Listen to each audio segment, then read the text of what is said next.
우리가 오늘부터 구약 시대에서 신약 시대로 이제 이사를 하게 되었습니다. 우리가 신약 성경 베드로 전서를 통해서 함께 하나님께서 주시는 말씀을 나누도록 하겠습니다. 이 베드로 전서는요, 여러분들이 다 아시겠지만은 베드로가 쓴 편지입니다. 편지. 서신이다. 이렇게 얘기하지 않습니까? 편지인데요. 오늘날도 편지를 쓸 때는 형식이 있지 않습니까? 성경에도 옛날 시대에 편지를 쓸 때는 형식이 있었습니다. 1절, 3절에 보면은 그 편지의 서두라고 할 수가 있는데요. 맨 먼저 뭘 하느냐 하면은 문안 인사를 하는 겁니다. 우리도 편지 쓸 때 그 인사 먼저 하지 않습니까?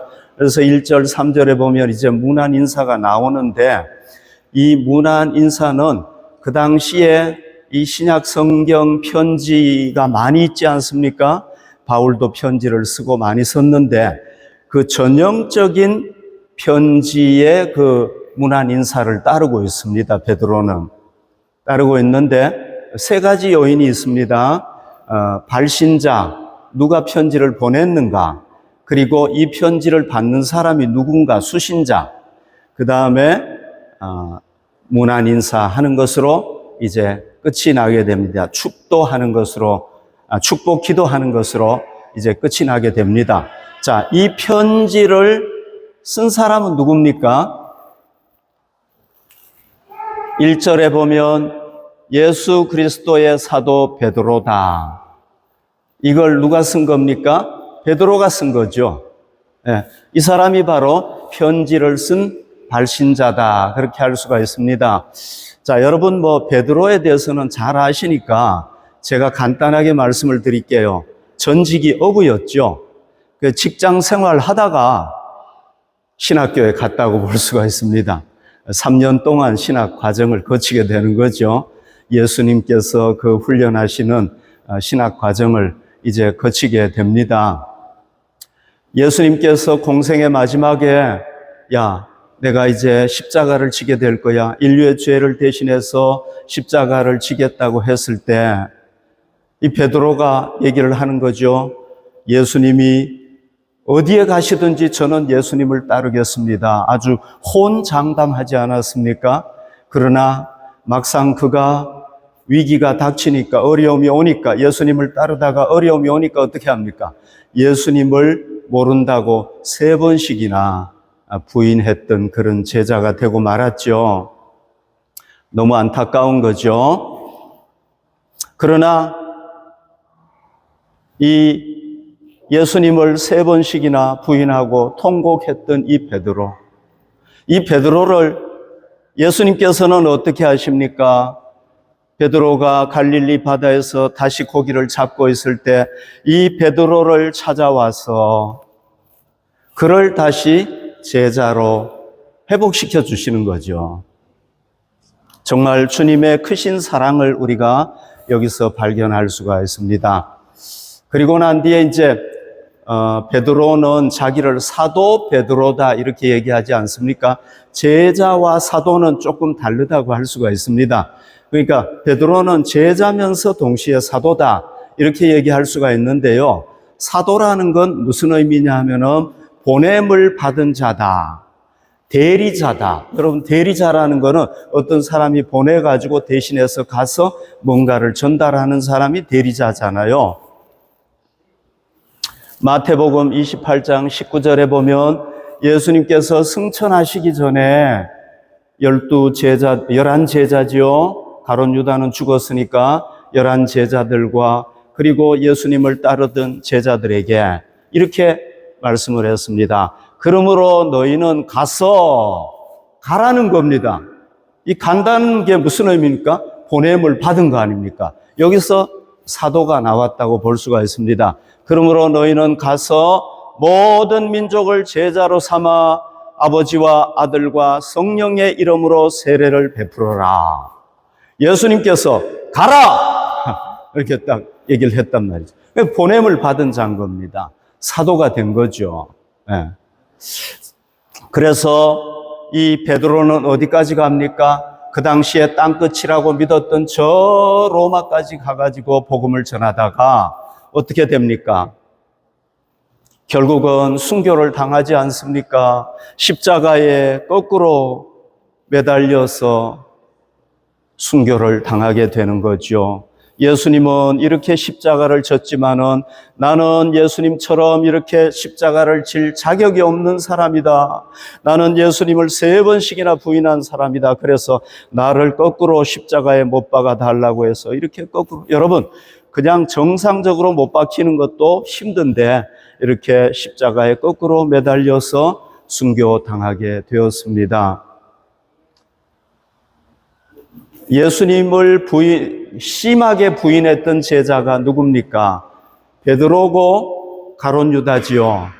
그 외의 제자들도 다 예수님을 부인하기는 했지만은, 그러나 심하게 했던 사람이 베드로와 가룟 유다 아닙니까? 이 두 사람이잖아요. 이 두 사람 중에서 베드로는 어떻게 했습니까? 비록 예수님을 부인했지만은 끝까지 예수님을 따랐습니다. 가룟 유다는요, 끝까지 예수님을 따르지 못했습니다. 중간에 포기해버리고 말았습니다. 베드로는 주님의 제자로 부름을 받았습니다. 제자는 어떤 사람입니까? 선생님으로부터 배우는 사람이 제자 아닙니까? 그리고 이제 배웠으면은 자기가 이제 선생으로서 일해야 되잖아요. 그래서 예수님께서 보내시는 겁니다. 그러니까 여러분, 제자는 어떤 사람입니까? 부름을 받아가지고 신학교에서 공부하는 사람이라고 볼 수 있고요. 사도는요, 이제 예수님께서 야, 너 공부가 끝났으니까 이제 나가서 복음을 전해라, 이렇게 해서 나가서 복음을 전하는 사람이라고 볼 수가 있습니다. 그러니까 베드로는요, 제자로 끝나지 아니하고 사도로 복음을 전하게 되니까 어떻게 된 겁니까? 정말 복된 사람이 됐죠. 만약에 고기를 잡는 업으로 살았다면은 오늘날 사도 베드로는 없을 것입니다. 예수님의 부름을 받아가지고 끝까지 제자로 따랐고, 그리고 제자에서 사도로 일을 하다가 보니까 이렇게 복된 존재가 됐단 말이죠. 여러분, 그러나 유다는요, 어떻게 했습니까? 끝까지 예수님을 따르지 못하고 중간에 그냥 포기해버린 겁니다. 어떻게 되었습니까? 베드로가 복된 인생이 됐다면 가룟 유다는 가장 저주받은 인생, 완전히 하늘과 땅처럼 달라지게 된 겁니다. 그래서 여러분, 우리 그리스도인들이 정말 중요하게 생각해야 될 것, 제가 우리 성도들에게 자주 말씀드리지만은 잊어버리면 안 될 게 뭡니까?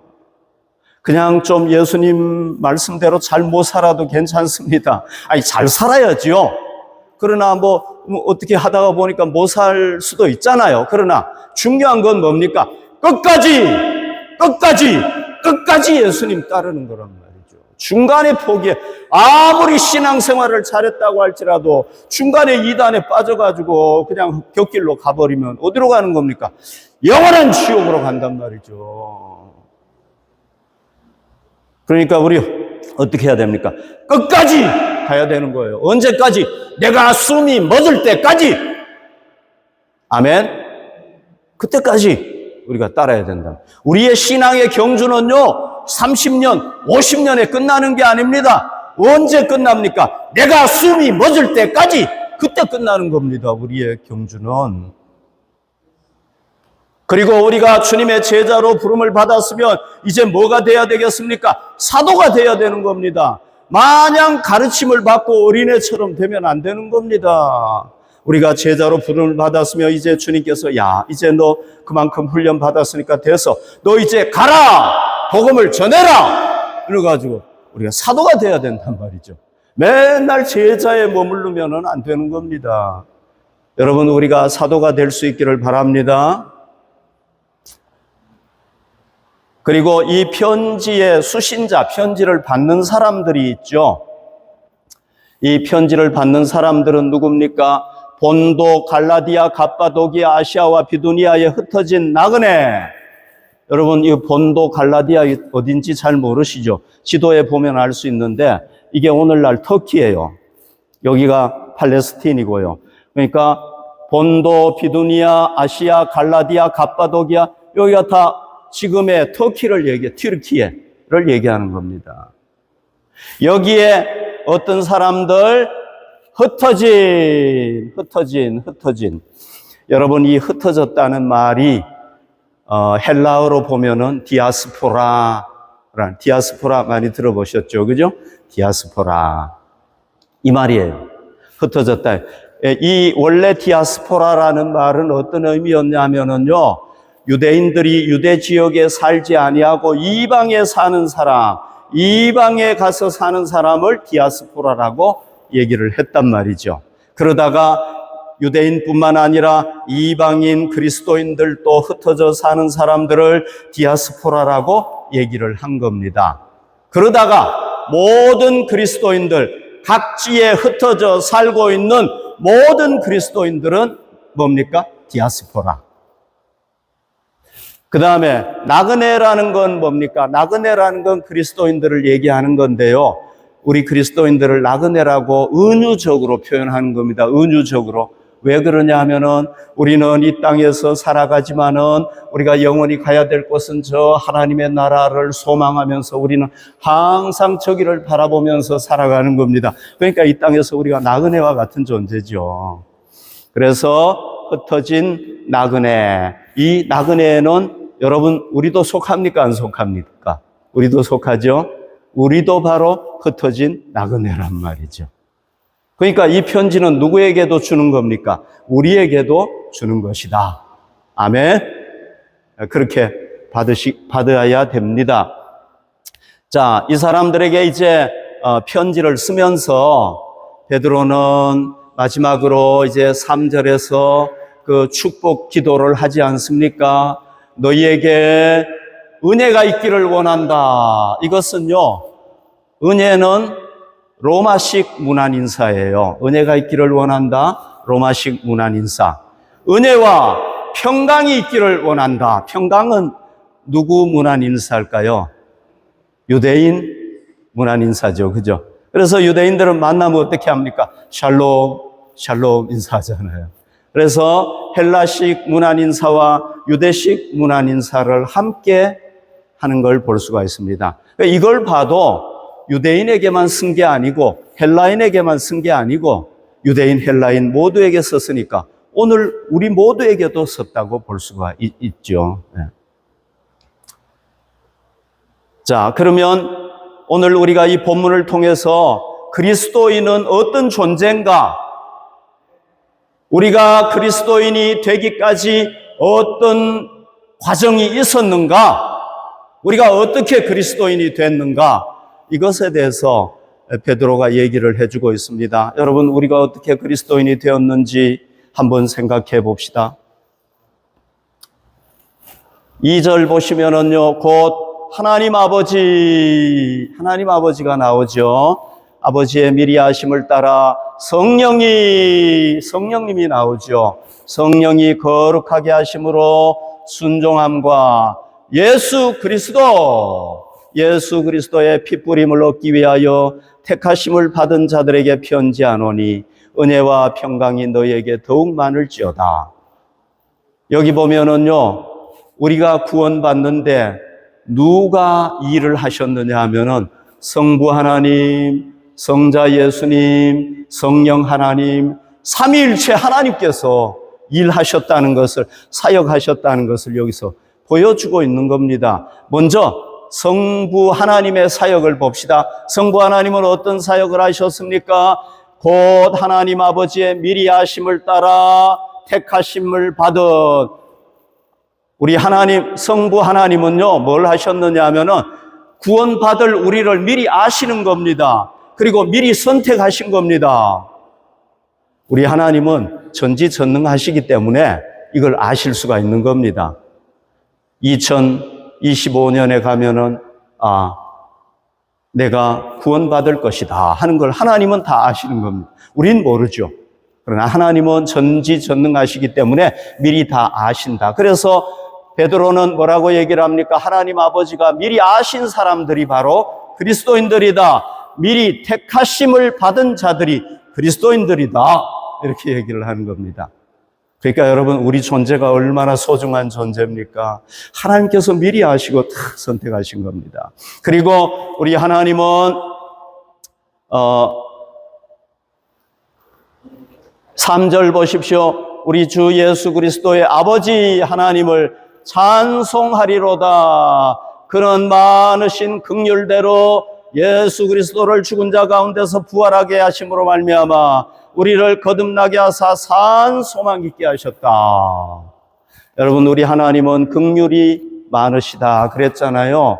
자, 이 탕자의 비유를 보면요, 우리 하나님 아버지의 모습이 나오잖아요. 우리 하나님 아버지는 뭐가 많으십니까? 사랑이 많으세요. 또요, 긍휼이 많으세요. 긍휼이라는 건 뭐냐 하면요, 우리 인간을 불쌍하게 여기는 마음인 거예요. 이게 긍휼 그랬을 때 사람을 불쌍하게 여기는 마음, 이걸 긍휼이라고 그러는 거예요. 그러니까 우리 하나님 아버지는 우리 아담부터 시작해가지고 우리가 죄인으로 타락했음에도 불구하고 하나님 아버지는 뭘 가지고 있습니까? 우리 인간에 대한 사랑을 가지고 있는 겁니다. 우리가 죄인인데도 불구하고 아버지를 떠나서 살아가고 있는데도 불구하고 우리를 여전히 사랑하시는 겁니다. 어떤 사랑으로? 무조건적인 사랑으로, 변하지 않는 사랑으로 우리를 사랑하시는 겁니다. 그리고 긍휼이 많으세요. 죄인이지만은 하나님께서는 아이고, 저렇게 죄인으로 살아가는구나, 너무 안타깝다 이러면서 뭐가 많다고요? 불쌍히 여기는 마음이 있는 겁니다. 불쌍히 여기는 마음. 그래서 어떻게 하십니까? 이 죄인인 인류를 구원해야 되겠다. 아담이 타락하면서부터 인류 구원의 계획을 세우시는 겁니다. 여자의 후손 중에서 메시아를 보내줄 것이다. 그리고는 그냥 말로만 하는 게 아니라 실제로 누구를 구세주로 보내주셨습니까? 성자 예수 그리스도를 이 땅에 구세주로 보내주셨단 말이죠. 아멘. 그래서 우리가 구원 받을 수 있게 되는 겁니다. 이 아버지의 사랑 때문에, 아버지의 긍휼하심 때문에. 그 다음에 성자의 사역이 나옵니다. 성자는 어떤 사역을 하셨습니까? 성자는 성부 하나님께서, 야, 성자, 네가 저 불쌍한 인간들을 위해서 구세주로 가야 되겠다. 이렇게 이제 성부께서 얘기하셨겠죠. 그죠? 그러니까 성자가 어떻게 합니까? 제가 기꺼이 가겠습니다. 그래가지고 누가 됩니까? 그 성자께서 인간이 되십니다. 하나님의 아들, 고귀한 하나님의 아들이 뭐가 됩니까? 인간이 되십니다. 그래서 33년을 딱 사시는데요. 사생에 30년, 공생에 3년, 딱 33년을 인간이 돼가지고 사시는 겁니다. 여러분들이 돼지가 돼서 한번 살아보라고 그러면은 하루라도 살고 싶지 않을 겁니다. 그런데 고귀하신 거룩하신 하나님의 아들이 인간이 돼가지고 33년 사신 겁니다. 누구를 위해서? 나를 위해서, 나 같은 죄인을 위해서 그렇게 사신 겁니다. 그리고 공생의 마지막에 십자가에 달려 돌아가시죠. 누구를 위해서? 우리가 당해야 될 죄, 우리가 감당해야 될 죄값, 이걸 대신해서 지시고 십자가에 달려 돌아가신단 말이죠.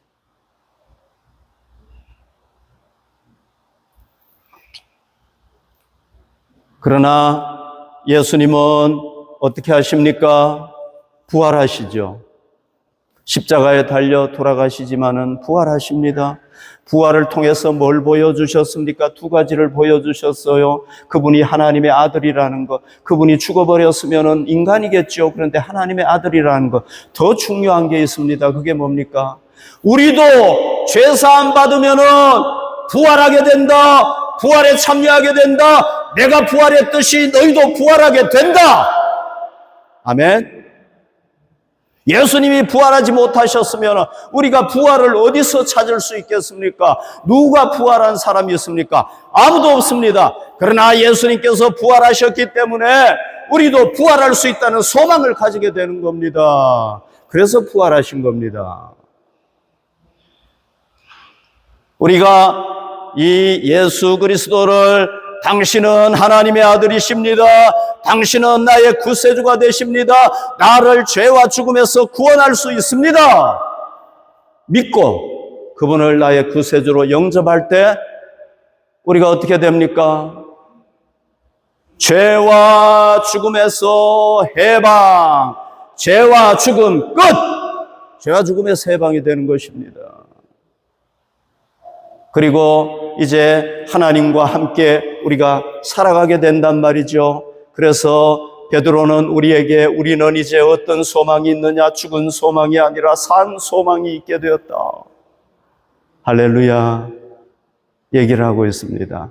이게 누구의 사역입니까? 성자의 사역. 그리고 성령님의 사역이 나오고 있죠. 성령님은 보통 비둘기 형상으로 나타나지 않습니까? 오늘 성경에 보니까 성령님의 사역이 뭡니까? 거룩하게 하는 사역.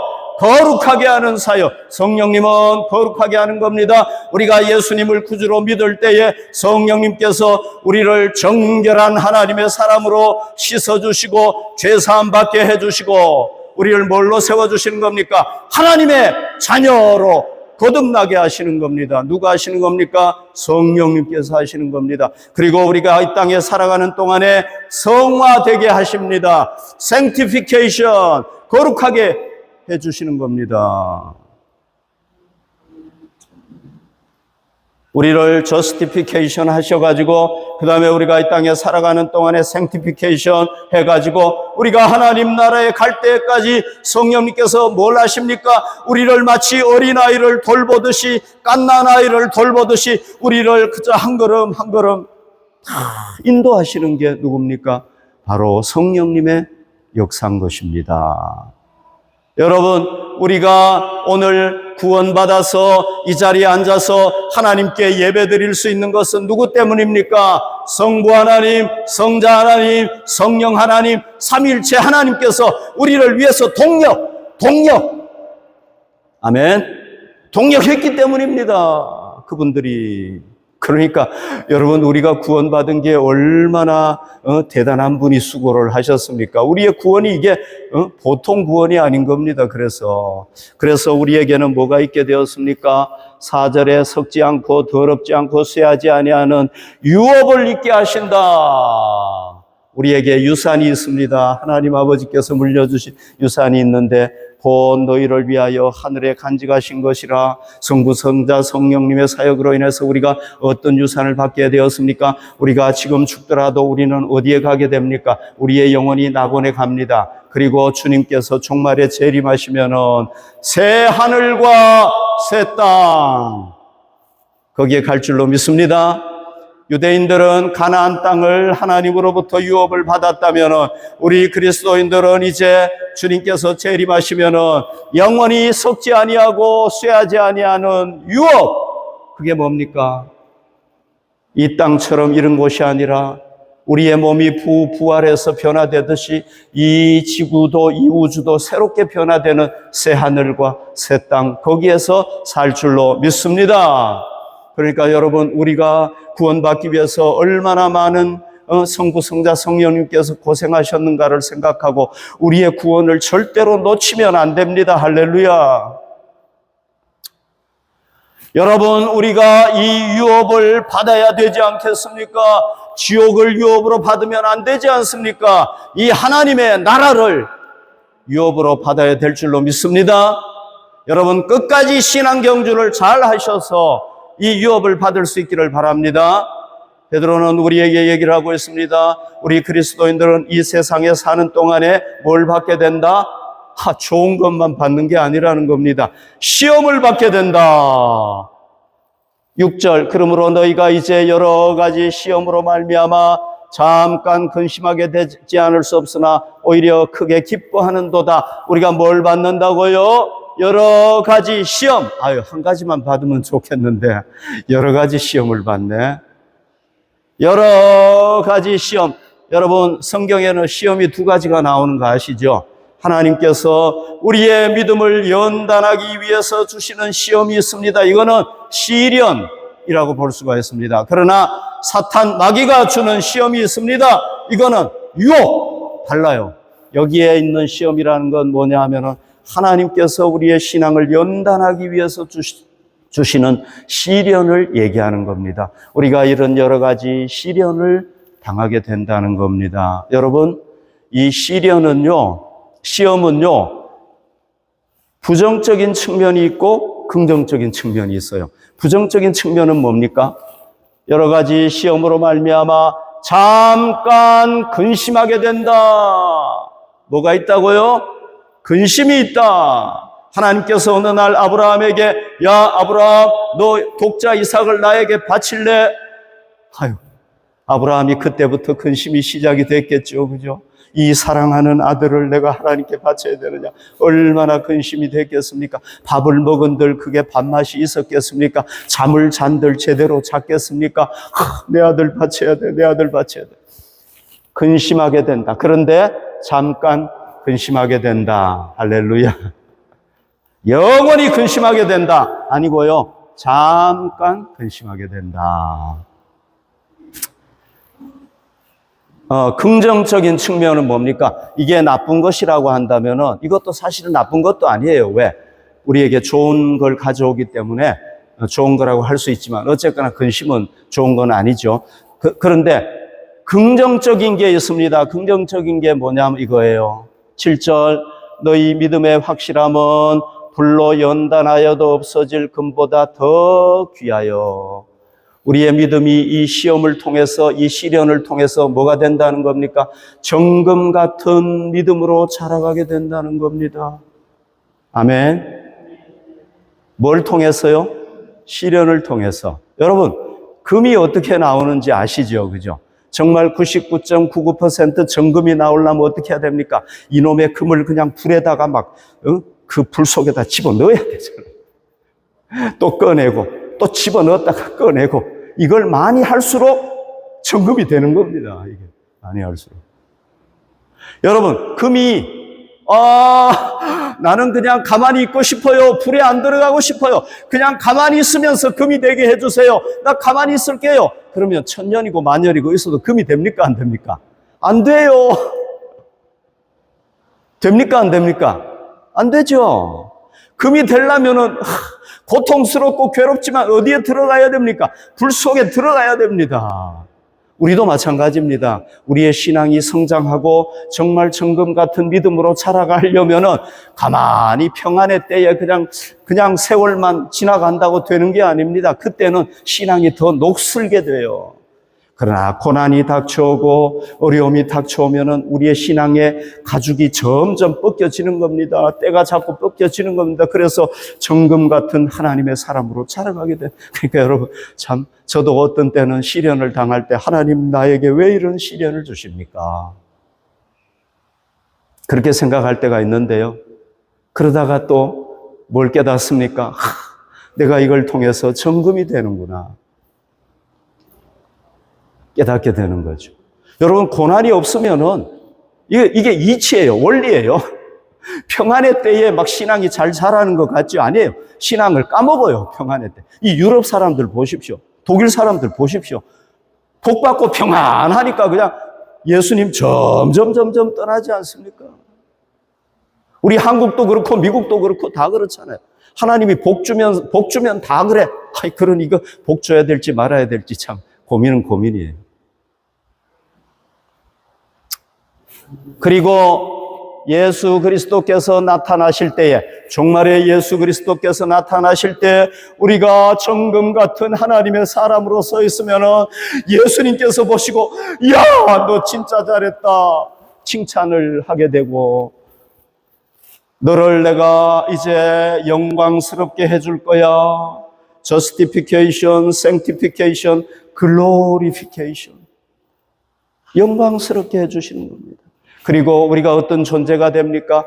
존귀한 존재가 됩니다. 만약에 정금 같은 믿음이 안 되면 우리는 어떻게 구원받습니까?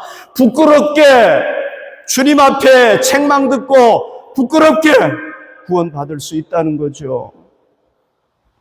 그래서 하나님께서는 마음이 아프고 가슴이 아프지만은 우리 자녀들에게 뭘 주십니까? 시련을 주시는 겁니다. 살아야 되잖아요. 그러니까 여러분, 잠깐 우리가 고난을 당하지만은, 잠깐 근심하지만은 얻는 유익이 너무 많은 겁니다. 아브라함이 어떻게 했습니까? 하나님께서 이삭을 바치라고 했잖아요. 근심했잖아요. 그러나 어떻게 합니까? 바치잖아요. 창세기 22장 17절에 보면 내가 네게 큰 복을 주고 네 씨가 크게 번성하여 하늘의 별과 같고 바닷가의 모래와 같게 하리니 네 씨가 그 대적의 성문을 차지하리라. 내가 이 시험을 주는데 이 시험을 통과하면은 네가 복을 받게 되고, 그것뿐만이 아니라 내 자녀들이 복을 받고 네 후손들이 복을 받고 너는 뭐가 된다? 믿음의 조상이 된다. 그런데 이 복을 받으려면은 어떻게 해야 됩니까? 어떻게 해야 됩니까? 시험을 통과해야 되는 겁니다. 아브라함이 진짜 이삭을 묶어가지고 제물로 바치고는, 이게 플라스틱 칼이면은 참 좋겠죠. 그죠? 플라스틱 칼이면 팍 찔러도 괜찮잖아요. 근데 플라스틱 칼 들고 연기만 했으면은 하나님이 에이, 이 나쁜 놈. 그랬을 텐데, 진짜 칼을 들은 거예요. 그리고 하나님께서 이렇게 내려칠 때까지 그냥 계시는 거예요. 왜? 아브라함의 믿음을 시험하기 위해서 보시는 거예요. 그런데 아브라함이 진짜 칼을 들어가지고 눈물을 뚝뚝뚝뚝 흘리면서 내 아들아, 이제 내가 너를 하나님께 제물로 바쳐야 되는구나 하고 눈을 감고 그냥 내려. 그랬는지 안 그랬는지는 모르겠어요. 모르겠는데 아무튼 그렇게 딱 하니까 하나님께서 칼이 그냥 한 여기까지 가까이 왔는데, 아브라함. 하나님이 얼마나 다급하셨는지 그냥 막 불러가지고, 야, 됐다. 그래서 아브라함이 합격한 거 아닙니까? 복을 받지 않았습니까? 그러니까 우리에게 시험이 닥쳐올 때 우리도 이렇게 잘 시험을 이겨나가야 될 줄로 믿습니다. 우리가 시험을 이기기 위해서는 두 가지 태도가 필요한데요. 첫 번째는 뭘 가져야 되는가 하면 기뻐해야 됩니다. 기뻐해라. 6절에 보면 근심하게 되지 않을 수 없으나 오히려 크게 기뻐하는도다. 아이고, 이 베드로가 보면 좀 정신 이상자 같아요, 저는. 아니, 시험이 와가지고 지금 힘들어 죽겠는데 크게 기뻐하라. 아이고, 이게 말이 됩니까? 크게 기뻐하라는 거예요. 적게 기뻐하라는 게 아니라 적당하게 기뻐하라는 게 크게 기뻐. 그 다음에 뭐라고 하는지 아세요? 예수를 너희가 보지 못하였으나 사랑하는도다. 이제도 보지 못하나 믿고 말할 수 없는 영광스러운 즐거움으로 기뻐해라. 아이고, 참 너무 힘드네. 말할 수 없는 영광스러운 즐거움으로 기뻐해라. 이렇게 기뻐하라는 겁니다. 참 이거 너무 힘들죠, 그죠? 그러나 이렇게 얘기를 하고 있습니다. 제가 이 허리가 좀 안 좋아서 피트니스 센터에 나가고 있는데요. 이 피트니스 센터에 그 트레이너들이 여러 명 있잖아요. 그 중에 한 사람이요. 이 사람은요, 항상 싱글벙글해요. 막 웃어요. 그리고 사람들한테 얼마나 친절한가 몰라요. 그냥 10분을 봐도 10분을 웃는 거예요. 그리고 보면은 인사하고 말 한마디라도 더 하려고 하고. 그래서 제가 지난주에 물어봤어요. 당신 어떻게 그렇게 네가 하는 일이 즐겁냐고 그랬더니 자기 너무 즐겁대요. 그러면서 왜 즐거운지 알아? 그러더라고요. 그래서 왜 그런데 그랬더니 내가 남을 섬길 수 있으니까, 남을 이거 가르쳐가지고 건강하게 할 수 있으니까 얼마나 좋아. 얘기를 하는 거예요. 사실요, 이 트레이너들이요, 쉽지 않아요. 청소해야 되죠. 그리고 사람들 오면 똑같은 것도 가르쳐 줘야 되죠. 그리고 시간마다 이렇게 돌아다니면서 뭐 불편한 거 없나 봐야 되죠. 쉽지가 않아요, 사실은. 돈도 많이 못 받으면서. 그런데도 불구하고 자기가 남을 섬길 수 있는 것에 가치관을 두니까요, 그냥 너무 기쁘고 즐거운 거예요. 지난주에 우리 독일 우체부 아저씨가 우리 집에 소포를 배달하고 편지를 배달하고 왔는데요. 이 사람은 좀 죄송하지만 머리가 없어요. 대머리세요. 근데 이분은요, 보통 이 우편 배달부들이요, 힘들어해요. 왜요? 소포 막 6, 7개 그거 차에 싣고 가려고 해보십시오. 이따만한 거, 무거운 거. 힘들어해요, 막. 짜증내요, 막 짜증내요. 조금이라도 일 안 하려고 그래. 예. 그런데 이 사람은요, 어떻게 하느냐 하면은 벌써 그 사람 오면 알아요. 휘파람을 휙휙휙 불고요. 얼마나 즐겁게 하는가 몰라요. 그 사람 보면 그냥 나도 즐거워. 야, 그래서 왜 즐거운가 생각을 해봤더니 자기가 하는 이 우체부라는 직업에 대해서 뭐가 있는 겁니까? 자부심이 있는 거죠. 그죠? 자부심이 있고 소명감이 있으니까 어쨌거나 나는 우체부로 불러주셨으니까 우체부가 내 직업이니까 내가 이거 즐겁게 해야 되겠다. 이런 마음. 얼마나 좋으냐? 내가 다른 사람들 이 기쁜 소식 전달하고 얼마나 좋으냐? 소포가 갔을 때 얼마나 좋으냐? 이런 거 생각하니까 막 즐거운 거거든요. 그래서 제가 이 설교를 준비하면서 지난주에 좀 많이 반성을 했어요. 예수 믿는지 안 믿는지 모르겠는데 아무튼 뭐 그 트레이너하고 우편 배달부 하면서 그게 뭐 그렇게 대단하다고 말이죠. 휘파람 휙휙 불고 막 즐거워하고 이러는지. 야, 세상에 저런 사람도 저렇게 즐거워하는데 나는 뭡니까? 나는 뭐 한 겁니까? 구원. 그죠? 성부, 성자, 성령님에 의해서 은혜를 받고 또 우리가 시험 받아도요, 그 시험이 우리를 정금 같은 믿음의 사람으로 세워가지고 나중에 예수님께서 오실 때, 야, 너 진짜 잘했다 칭찬할 텐데 나는 이런 은혜를 받고도 맨날 인상 찡그리고, 맨날은 아닙니다. 죄송합니다. 인상 찡그리고 막 이러는구나. 제가 진짜 반성했어요. 제가 더 이상 얘기하지 않겠습니다. 그다음 두 번째는 우리가 하나님의 보호하심을 확신해야 됩니다. 보호하심. 5절, 너희는 말세에 나타내기로 예비하신 구원을 얻기 위하여 우리가 구원을 얻을 때까지는 믿음으로 말미암아 하나님의 능력으로 보호하심을 받았다. 하나님이 우리를 다 보호하시는 겁니다. 우리가 하나님 나라에 갈 때까지 끝까지 보호하시는 거예요. 아멘. 보호하시는 겁니다. 능력으로 보호하심을 받았느니라. 누가 보호하십니까? 삼위일체 하나님. 우리를 보호하시는 겁니다. 자, 여러분, 여기 초대교회 성도들이 기도합니다. 왜 기도하는지 아세요? 이 헤롯 왕이요, 야고보 사도를 그냥 목을 쳐가지고 첫 번째 순교자가 된 거예요. 그러니까 유대인들이 막 기뻐하니까요, 누구를 또 집어넣습니까? 베드로를 감옥에 딱 집어넣은 거예요. 아이고, 한꺼번에 두 사도를 잃게 됐습니다. 초대교회 성도들이 간절하게 하나님 앞에 기도했습니다. 하나님, 야고보 사도 순교당했습니다. 베드로 사도까지 데려가시렵니까? 저 베드로 사도 데려가면 어떻게 합니까? 얼마나 간절하게 기도했겠습니까?